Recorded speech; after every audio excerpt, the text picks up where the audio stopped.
Então, boa noite, minhas irmãs e meus irmãos. Vamos começar o nosso estudo de hoje. Nós estamos no Evangelho, estamos lendo o Evangelho para preparar nosso ambiente para o nosso estudo mais daqui a pouco. E nós estamos no capítulo 3.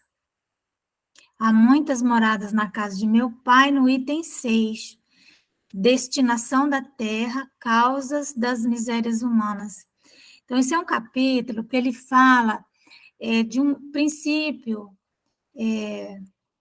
básico do Espiritismo, que é a pluralidade dos mundos habitados. Então, esse capítulo ele vai nos falar desse universo que nos rodeia, que nós não temos nem noção, né? Dessa complexidade toda. Nós somos uma poeira cósmica, ao mesmo tempo nós somos também deuses, né? Então, é essa coisa fantástica. E ontem nós vimos as diferentes categorias dos mundos, nós vimos que, didaticamente, então, o Allan Kardec, ele fez uma divisão bem didática mesmo, de acordo com as destinações dos mundos. Então, mundos primitivos, depois mundos de provas e expiações, depois mundos de regeneração, depois mundos ditosos e depois mundos felizes. Cada um evidentemente, né, com um grupo de espíritos que está compatível com a evolução daquele mundo.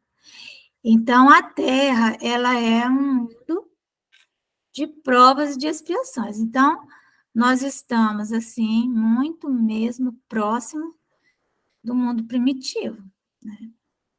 E, às vezes, eu penso que nós estamos um pouco longe do mundo de regeneração, porque o que nós temos visto, né, de tanta sombra, de tanta coisa, né? Então, vamos lá. Destinação da Terra, causas das misérias humanas. Esse é o subitem. Muitos se admiram de que na Terra haja tanta maldade e tantas paixões grosseiras, tantas misérias e enfermidades de toda a natureza. E daí concluem que a espécie humana, bem triste coisa é. A gente pensa, né, muitas vezes olhando para toda esse caos, né, que nós vemos. Quando a gente pensa que está ajustando, não está. Então, mas como que pode ter tanta maldade no mundo que é tão belo, tão bonito, né? Provém esse juízo do acanhado ponto de vista em que se colocam os que o emitem e que lhes dá uma falsa ideia do conjunto. Deve-se considerar que na Terra não está a humanidade toda, mas apenas uma pequena fração da humanidade. Com efeito, a espécie humana abrange todos os seres dotados de razão que povoam os inúmeros orbes do universo. Ora, que é a população da Terra em face da população total desses mundos? Muito menos que a de uma aldeia em confronto com a de um grande império. A situação material e moral da humanidade terrena nada tem que espante, desde que se leve em conta a destinação da terra e a natureza dos que a habitam. Então, os humanos que habitamos a terra, ainda, em verdade, nós não concluímos nosso processo de humanização, né? Nós somos extremamente animalizados. Então, item 7. Faria dos habitantes de uma grande cidade falsíssima ideia quem os julgasse pela população dos seus quarteirões mais ínfimos e sórdidos. Então, ele está comparando aqui o universo, né, como se fosse uma grande cidade, e a Terra como se fosse um quarteirão desse universo.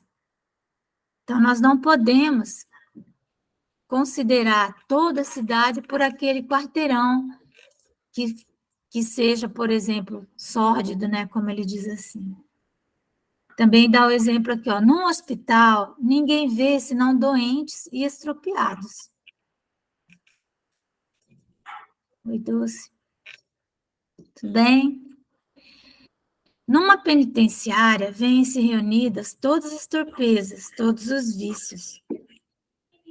Nas regiões insalubres, os habitantes, em sua maioria, são pálidos. Deixa eu ver. São pálidos, franzinos e enfermiços. Pois bem, figure-se a terra como um subúrbio, um hospital, uma penitenciária, um sítio malsão, né? Um sítio cheio de doença. E ela é simultaneamente tudo isso. E compreender-se-á que as aflições sobrelevam aos gozos, porquanto não se mandam para o hospital os que se acham com saúde, nem para as casas de correção os que nenhum mal praticaram. Nem os hospitais e as casas de correção se podem ter por lugares de deleite.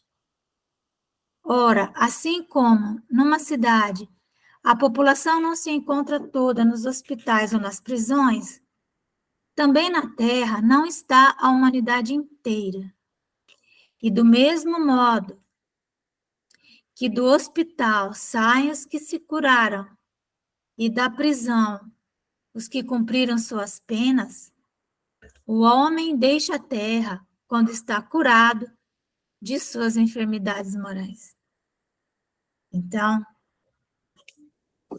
nós não deveríamos nos escandalizar tanto diante de tanto sofrimento na terra, diante de tanta maldade. Ontem nós estávamos falando, né?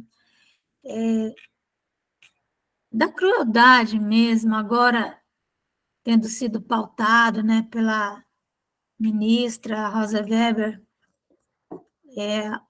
pautado uma ação que vai permitir o aborto, né, o assassinato de crianças no ventre de suas mães, até 12 semanas. Então, contrariando a Constituição, contrariando a lei, pessoas inteligentes, né, pessoas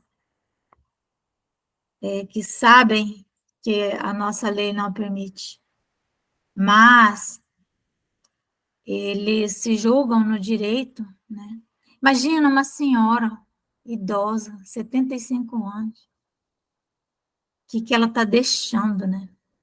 De legado da vida dela. Né? Mas é isso, então, são pessoas que se comprazem no mal. Elas sentem prazer no mal, né? Então, o que nós temos que fazer diante de tudo isso? Procurar, né? Procurar ser aqueles que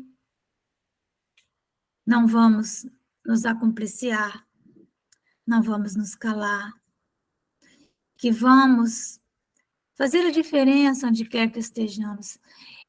Mas dizem que quando nós chegássemos assim nesse ponto de virada, de transição, porque às vezes, como eu disse, parece que ainda falta muito, porque num mundo onde exista o aborto, esse mundo não, onde o aborto, não que exista o aborto, mas onde o aborto seja legalizado, esse mundo não pode ser um mundo de regeneração, porque é o crime mais hediondo que existe, é o pior de todos. Então, nós não podemos entrar no mundo de regeneração se tiver um país que considere legal o aborto. Então, olha só, né? Às vezes parece que a gente está sempre patinando, né? Mas é a educação, né? Que o Allan Kardec fala. Só a educação poderá modificar o mundo. Porque as pessoas que se comprazem no mal, elas, não existe argumento para elas. Porque não é possível que uma ministra do Supremo Tribunal Federal não conheça a Constituição, não conheça a lei. Ela conhece, só que ela interpreta, né? Então, para atender os interesses das sombras densas, né? Então, a nós nos cabe ser uma resistência, né? Uma luz, e não desistimos, resistimos, né? Resistimos. Então, é isso. Pedir para Malvina fazer a nossa oração. Pode ser, Malvina? Pode, Márcia. Boa noite a todos.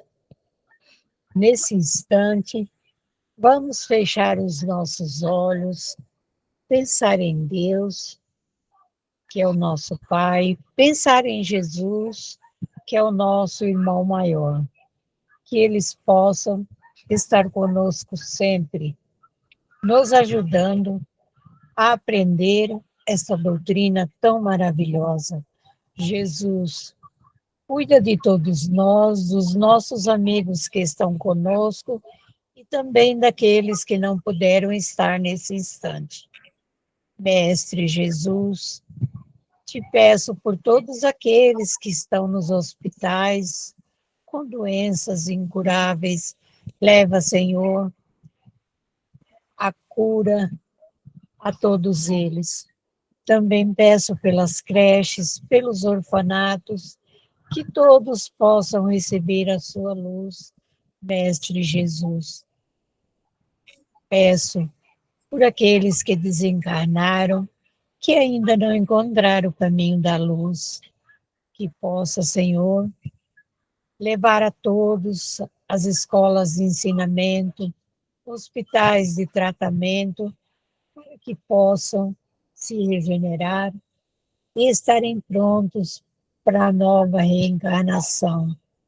Mestre, nesse instante, peço por todos aqueles que estão doentes neste momento, doentes da alma, com sofrimento, que eles possam se acalmar, sentir o teu apoio, a tua paz e o teu amor, Mestre Jesus. Peço também pelos cegos, pelos estropiados, pelos enlouquecidos, que a tua paz, o teu amor, seja com todos eles, Mestre Jesus.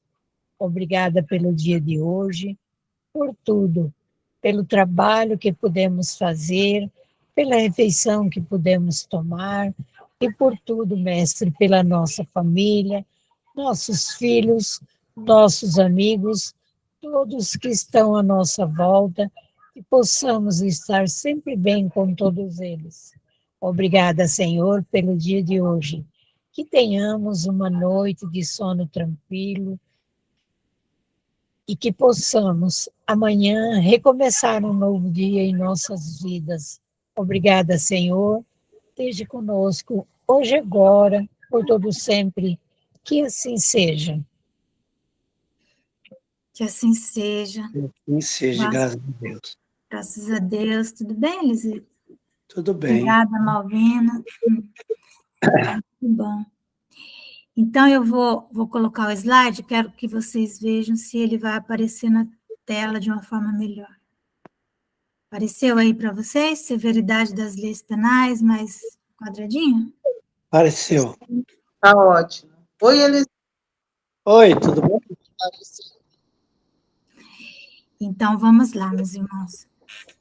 Então, nós estamos conversando sobre esse papel do centro espírita, não é? enquanto um ator na comunidade onde ele está, né? Que papel ele tem a desempenhar, o que ele pode e o que ele deve protagonizar nesse espaço que ele ocupa. Porque o centro espírita, ele é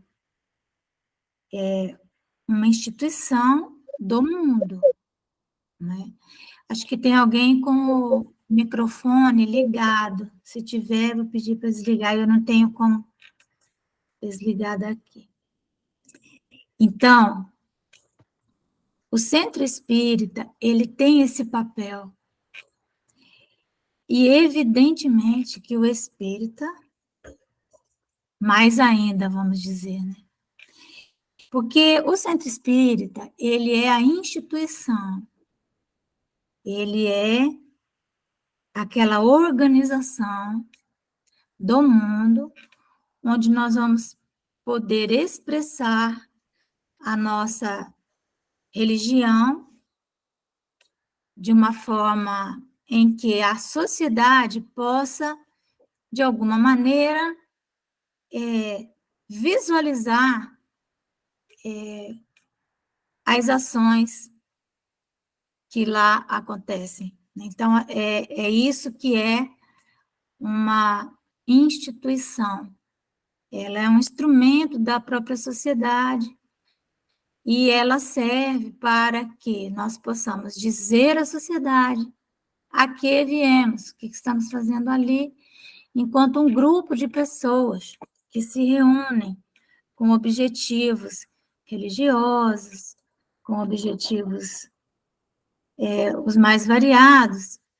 Mas no caso do espiritismo, a religião espírita, diferente das outras, ela é uma religião que ela precisa da prática para que ela possa estar completa na sua expressão.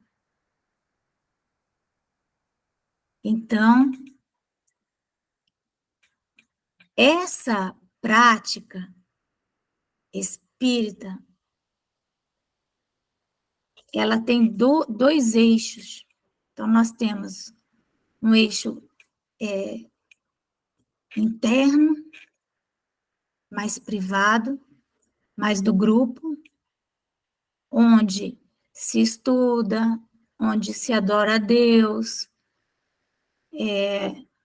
onde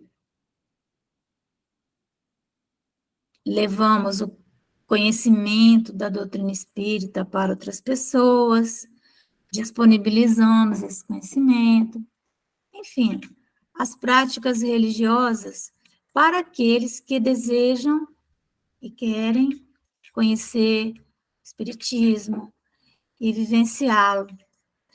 Tem as práticas também religiosas que envolvem as comunicações com os espíritos, tudo isso. Tudo isso ocorre dentro do centro espírita, numa certa normalidade, e a sociedade que está fora, olhando para o centro espírita, ela não vai interferir nisso. Ela não vai interferir, desde que esteja dentro de uma ética normal, eles não vão lá dizer, não, olha, não queremos que vocês recebam espírito, não queremos que vocês deem passe, não queremos que tenha evangelização infantil, eles não vão fazer isso.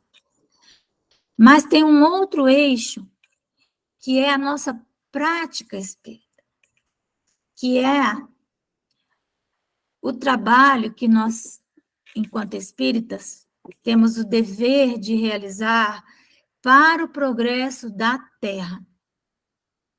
Então, essa tarefa, ela é uma das razões pelas quais nós reencarnamos. O espírito reencarna, qual o objetivo da reencarnação? É ele progredir e, ao mesmo tempo, trabalhar pelo progresso dos orbes onde ele está, do planeta onde ele está. Então, não é possível que a nossa religião esteja completa se nós deixarmos de lado essa relação que nós temos que ter, esse protagonismo que nós temos que ter na sociedade. Nos tornando melhores, claro, mas também realizando o progresso, onde quer que nós estejamos. Onde apareça algo que precise ser feito, que nós possamos fazer, nós devemos fazer. Quando nós, então, começamos a realizar essas tarefas fora do centro espírita, naturalmente nós vamos encontrar uma sociedade que está ali, que tem a sua organização mais geral, suas leis, e essas leis foram evoluindo ao longo do tempo. Então, de vez em quando, nós somos surpreendidos por alguma exigência que vem dessas estruturas administrativas do nosso país. E, a depender, né, do poder dominante, do poder político dominante, as exigências se tornam muito grandes, às vezes quase exportáveis mesmo. Mas, então, é necessário que nós venhamos a conhecer isso, porque o centro espírita, então, ele vai atuar dessa forma institucional, como estou falando. E aí tem que haver todo esse cuidado, né? Quando nós estamos agindo por nossa conta, né? Eu quero dar uma cesta básica, eu quero fazer isso, aquilo outro, quero fazer uma visita para uma pessoa que eu gosto. Estou agindo em meu nome próprio, meu nome, né? Então, eu tenho um nível ali de atuação, uma liberdade, eu posso fazer tudo que a lei não me proíba, né? Eu vou estabelecendo as minhas relações com as pessoas da melhor maneira. A instituição, ela já tem que observar com mais cuidado como é que está, né, essa organização. Então, nós estávamos vendo a evolução das leis, né? E o Kardec, ele pergunta, né, como que as leis vão evoluindo e por que as leis penais são tão severas? E qual é o motivo? Nós vimos no Evangelho, agora há pouco, estávamos lendo, é em função da destinação da terra, é em função da natureza, dos habitantes da terra. A terra, ela é um hospital, ela é uma penitenciária, ela é um bairro insalubre, ela é tudo isso junto. Então, evidentemente que as pessoas que habitam a terra estão sempre em grande conflito. Vimos, né? Falamos sobre essa questão aí às vezes a gente avança e volta. Então, as leis, para uma sociedade depravada, ela tem que ser severa mesmo, não é? Mas o Kardec chama a nossa atenção, os espíritos chamam a nossa educação, né? Que só a educação poderá reformar os homens, que então não precisarão de leis mais rigorosas. Essa razão pela qual nós procuramos tanto despertar as pessoas, né? Porque educar é tirar Deus de dentro da pessoa, né? Educar é botar para fora, é a ação de botar para fora a lei de Deus que está escrita lá na nossa consciência, né? Questão 625. Mas aí, como que o homem vai reformar as suas leis? Como que ele é levado a isso? Chega alguém e fala, olha, vamos melhorar essa lei aqui, vamos melhorar ali. Veja, nós estamos vivendo hoje, né, no Brasil, um momento muito crítico, em que as nossas leis não estão sendo respeitadas, né? Então, nós estamos vivendo, assim, realmente, um grande conflito ideológico, né, que está tentando modificar a ética da nossa sociedade, que já avançou tanto, né? Mas, então, Kardec pergunta: o que é que faz com que o homem modifique as suas leis? O que é que nós temos visto, quem está acompanhando mais de perto, os movimentos no nosso Congresso Nacional, né, na Câmara dos Deputados, no Senado, as forças, né, que se entrechocam, e aqueles que procuram, através das leis, tentar impedir que torpezas aconteçam, outros que usam as leis para cometer torpezas. Mas os Espíritos nos dão uma esperança muito grande. Eles dizem assim, ó, isso ocorre naturalmente pela força mesma das coisas e da influência das pessoas que o guiam na senda do progresso. E isso ocorre naturalmente, pela força mesma das coisas. Que força é essa? Né? Que força é essa? Que ela é tão potente que ela empurra o homem para frente, para o alto, querendo ou não querendo, rindo ou chorando. Essa força das coisas, nós vamos ver essa força das coisas em muitos textos dentro das obras básicas. É uma força invisível, não é uma força magnética, é algo que existe no universo e que nós não conseguimos precisar nem mensurar, mas que faz com que exista uma organização mesmo no maior caos. Porque o universo ele é tendente ao caos. Há uma tendência ao caos. Se nós limpamos a nossa casa, fechamos a casa, deixa tudo limpinho, trancamos tudo, pegamos, vedamos janela, tudo, e vamos viajar, ficamos 1 ano fora. Quando você voltar, a casa vai estar completamente em petição de miséria, vai estar, não é? Porque há uma tendência natural ao caos, é necessário uma força que organize. A organização, ela pede força. Então, a organização social, ela existe uma força que a organiza também.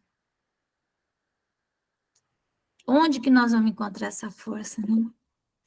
Então, nós vemos que a ciência, ela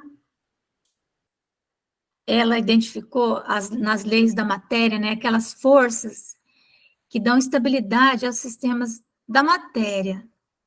Então, nós temos a força gravitacional, né, a gravidade, tudo que você coloca cai, é uma força. Como que funciona a força gravitacional? Ninguém sabe. A gente só sabe que existe.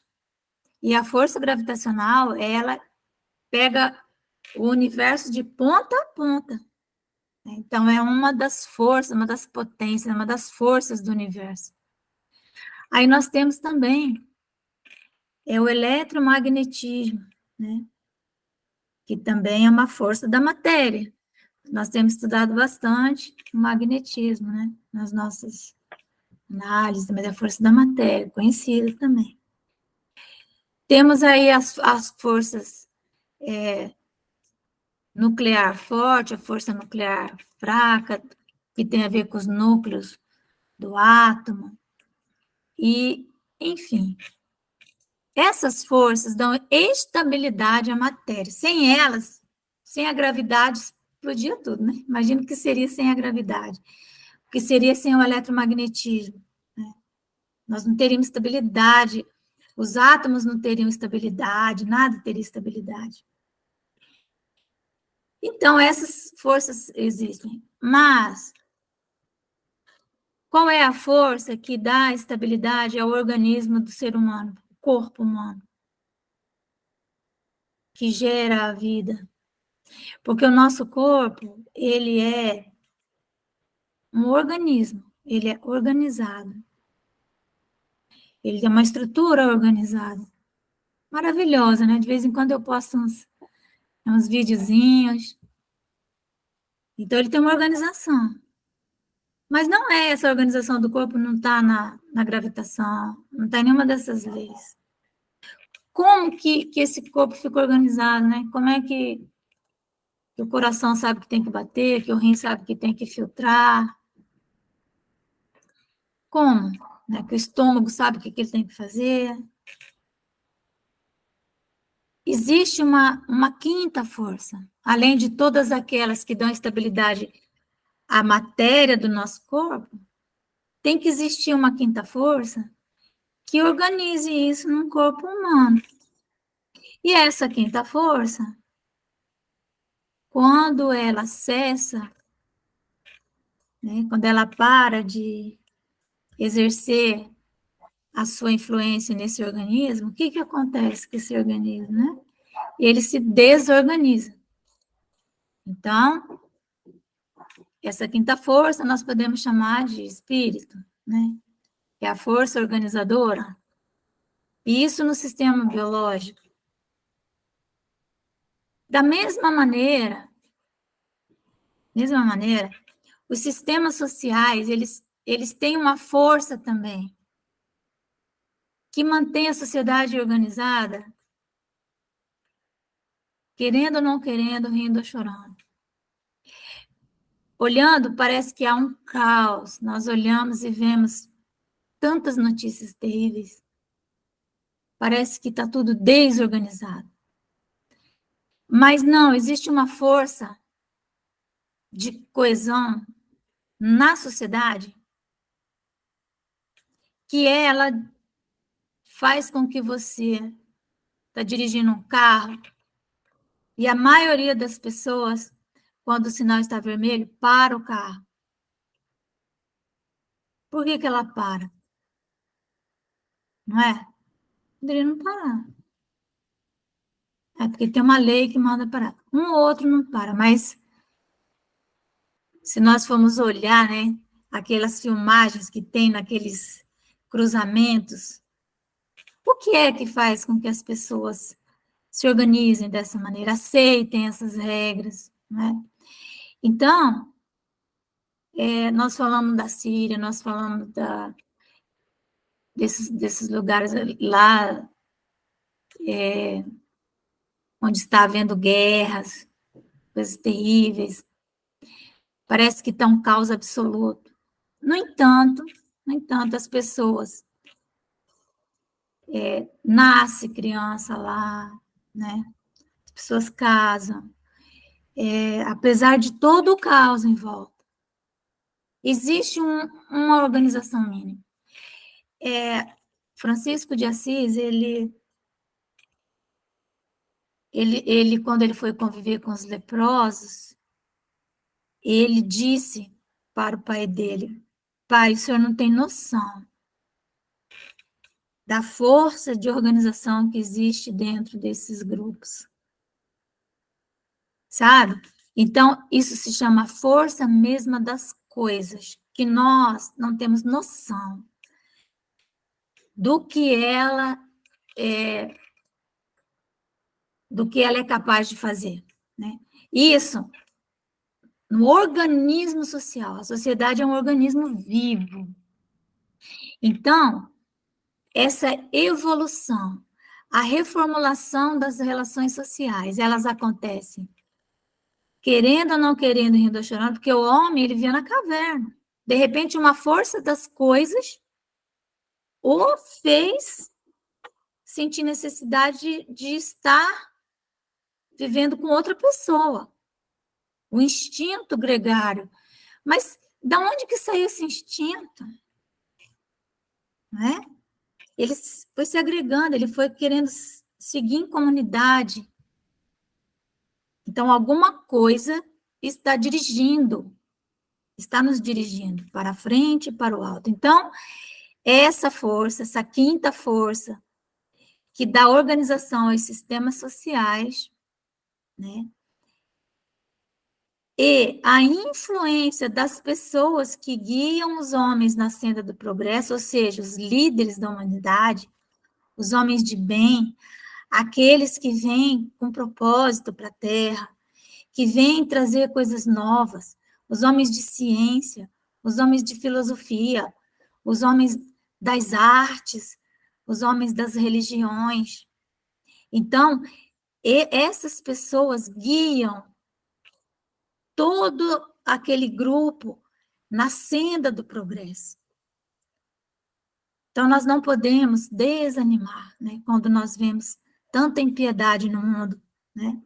Então, aí os espíritos dizem assim, ó, muitas leis o homem já ele reformou, e muitas outras reformará. Espera. Então, nós vamos ver, né, desde olho por olho, dente por dente, não é? Desde quando a mulher era considerada uma coisa, e as penas terríveis de morte, qualquer coisa. Aliás, nem havia a pena de prisão, né? A prisão não era nem considerada uma punição, a prisão era considerada um tempo que a pessoa estava esperando para ser julgada e para morrer, né? A verdade era essa. Praticamente, a punição era uma só, né? Então, espera, né? Esse espera não é ficar sentado, é uma espera ativo. Então, nós vamos pensar aqui no nosso Brasil, no nosso centro espírita. Vamos imaginar o centro espírita de 50 anos atrás, como que ele era. Eu chamo centro espírita raiz, né?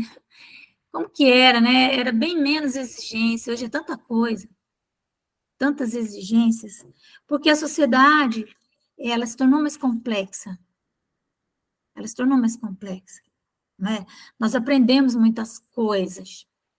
E então, por essa razão também, né, a reunião de pessoas vai exigir mais cuidado. E aí nós vamos lembrar também de Allan Kardec falando, né, que o ideal é que os centros espíritas fossem, né, e sejam pequenos núcleos, né, o centro espírita mesmo, justamente para ficar mais fácil essa administração, né. Quando nós estamos falando dessa força das coisas, dessa evolução, nós temos que pensar que hoje nós ouvimos muito essa palavra, né, cidadania, que isso significa, quem é o cidadão, não é? São conceitos que nós, seres humanos, fomos compreendendo ao longo desse processo de emancipação, de construção da sociedade. Na área da assistência à pessoa necessitada, porque o que nós vamos ver na história, vamos colocar o Brasil, né? Mas na história da humanidade, a pessoa nascia pobre e isso era natural. Nasceu porque Deus quis, era pobre, miserável, vai morrer pobre, né? E a pessoa nasceu rica também porque Deus quis, então o pobre ganhava o céu sofrendo ali, né? E o rico ganhava o céu ajudando o pobre. Mas não se pensava que talvez uma pessoa pudesse sair de uma condição, né? De uma condição ali de miséria, de pobreza extrema. Hoje, nós já olhamos para uma pessoa necessitada e nós já vemos que isso fica muito fácil para nós percebermos isso. A sociedade passou a perceber. O que levou a sociedade a perceber que as pessoas têm direitos à vida, direito à liberdade, direito ao lazer, né? direito à convivência comunitária, direito à vida em família. Como que nós estamos percebendo isso, né? Em que momentos aconteceu? O que foi que nos trouxe para essa expansão de consciência? Porque imagina, pouco tempo atrás tinha escravo no Brasil, né? É pouco tempo, não é muito tempo. Mas hoje isso é impensável. Isso é o quê? Isso é evolução, isso é progresso, isso é visão, né? Então, no nosso Brasil, um processo de construção social bem longo, né? Ele foi necessário. E hoje, a assistência social, assistir uma pessoa socialmente necessitada, ela é um dever do Estado brasileiro e um direito do cidadão, né? Ele tem direito a ser assistido, especialmente nas suas necessidades básicas. O grande problema desse conceito é que ele foi capturado por ideologias, nefastas, né? Mas isso sempre acontece. Por isso que a educação, né? Precisa educar as pessoas, nos educar também, para que aquilo que se conquistou como sendo um direito não passe a ser uma forma de controle social, de controlar as pessoas através de um poder. Então, nós temos que estar sempre muito atentos para que não saiamos de um extremo e vamos cair em outro, que vai também nos oprimir. Mas a nossa Constituição, ela diz que o Estado ele tem o dever de atender a pessoa na sua necessidade de sobrevivência, necessidade básica. Mas não é só o Estado, é a sociedade civil também, né? A própria família também tem essa obrigação. Imaginar isso na Constituição do Império, isso é impensável, né? Não iríamos ver isso. No entanto, hoje, nós conseguimos enxergar que isso é um direito da pessoa. Então, nós pensamos, peraí, mas não era caridade?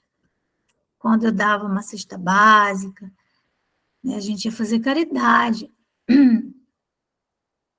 Né, a gente achava que era assim. Mas se é um direito dele, realmente eu estou vendo como um direito. Se eu estou vendo que é um direito, ele está com fome, ele tem direito a comer, e eu, enquanto sociedade, se eu tenho condição, eu tenho o dever de suprir essa necessidade, e eu supro essa necessidade, então eu estou fazendo o quê? Uma justiça, eu não estou fazendo caridade. Então, é lei de justiça, amor e caridade. Então, quando nós atendemos uma pessoa na sua necessidade básica, sobrevivência, aí envolve saúde, envolve várias questões, nós estamos atendendo-a na dimensão da justiça e não da caridade. Ué, mas e como é que eu vou fazer a caridade, né? Então, aí vem essa questão que nós tanto queremos entender, porque nós somos espíritas e nós aprendemos lá que fora da caridade não há salvação. Então, nós achávamos que estávamos fazendo a caridade quando nós dávamos esmola às pessoas, né? Mas agora nós descobrimos que não. Nessa hora, nós estamos tentando fazer um pouco de justiça, né? Um pouco, para que ela não morra, para que ela não pereça. Mas então, em que momento que vai acontecer a caridade? Eu preciso fazer a caridade, mas pensava que eu estava fazendo. Então, essa questão toda, nós vamos compreendendo, vamos avançando também, e compreendendo que a caridade ela é um estado de consciência de quem está fazendo alguma coisa, né? Então, quando você devolve algum direito à pessoa, você está fazendo justiça, isso é normal, não fez mais do que o seu dever, né? Mas isso não vai salvar-te, não vai nos salvar. A caridade é como você fez isso. O que, nesse movimento que você fez, o que você conseguiu em você movimentar de amor, né? Então, a caridade é algo que acontece dentro de nós. Então, nós nunca fazemos a caridade para o outro. Para o outro, nós fazemos justiça. E num país com tantos miseráveis, é evidente que nós temos que começar a prática da caridade pelo início da lei, né? Justiça, amor e caridade. Porque nós temos aí, vivendo pelos dados de 2022, 70 milhões, né, de brasileiros que vivem na pobreza, e a maioria numa pobreza extrema. Vamos imaginar 70 milhões de pessoas. Então, não tem como nós não, se nós temos por dever ajudar o progresso da Terra, não é possível que não venhamos a atuar nessa área prioritariamente. Às vezes as pessoas falam assim, não, o melhor que eu tenho a fazer é passar o espiritismo para a pessoa.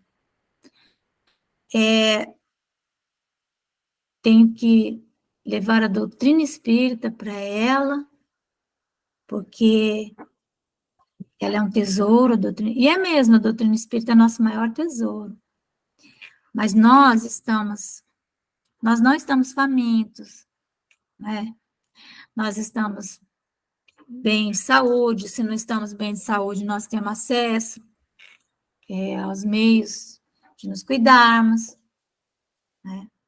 Mas uma pessoa que está com fome, filho com fome, chega a ser, vamos dizer assim, o oposto. É uma falta de caridade você começar a falar de religião para uma pessoa que está no estado de extrema pobreza, né? Torna cruel, né, Márcia? Até cruel, né? É cruel, até porque a pessoa vai, vamos dizer assim, como que ela vai ouvir, né? Chega a ser uma coisa torpe mesmo. Então, quando uma pessoa está com fome, ela está naquilo que a gente chama, né, a base da pirâmide. Ela não tem cabeça para mais nada. Não tem cabeça para mais nada. Então, nós precisamos pensar nisso quando nós estivermos atendendo. Ela não vai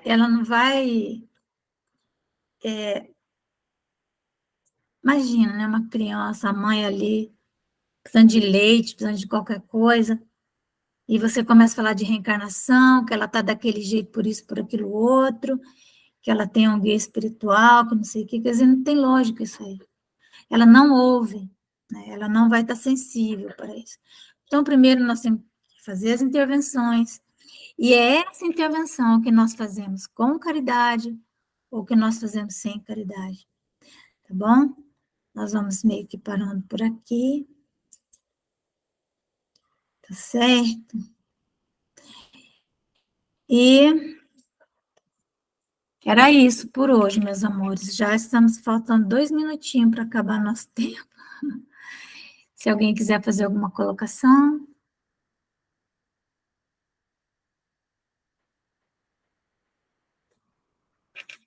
Alguém tem algo a dizer a respeito disso?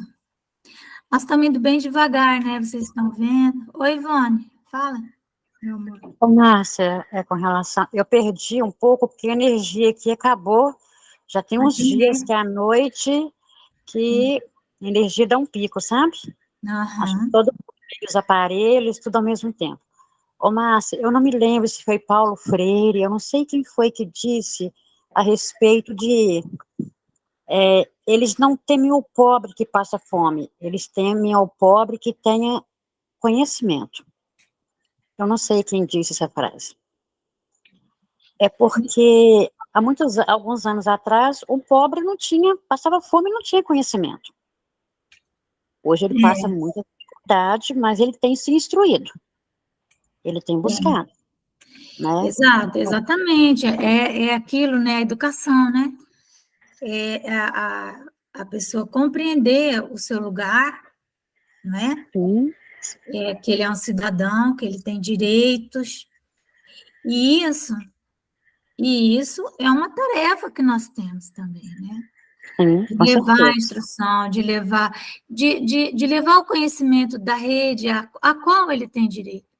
Muitos não sabem, não tem, são almas muito precárias, né, ainda, não é? Não conhece nem a rede pública, o acesso que ele tem, que ele não tem. Então, é esse entendimento, eu acho que nisso, o Centro Espírita é algo fundamental, porque nós podemos ter dentro do Centro Espírita essas informações, esses encaminhamentos, nós podemos fazer para as pessoas, não é? Orientações, isso não dói nada, né? E o Centro Espírita pode fazer isso sem custo, de uma forma fácil, não é? Então, é isso, vamos devagarinho, né? Seguindo aqui com o nosso conteúdo. Parar aqui de gravar.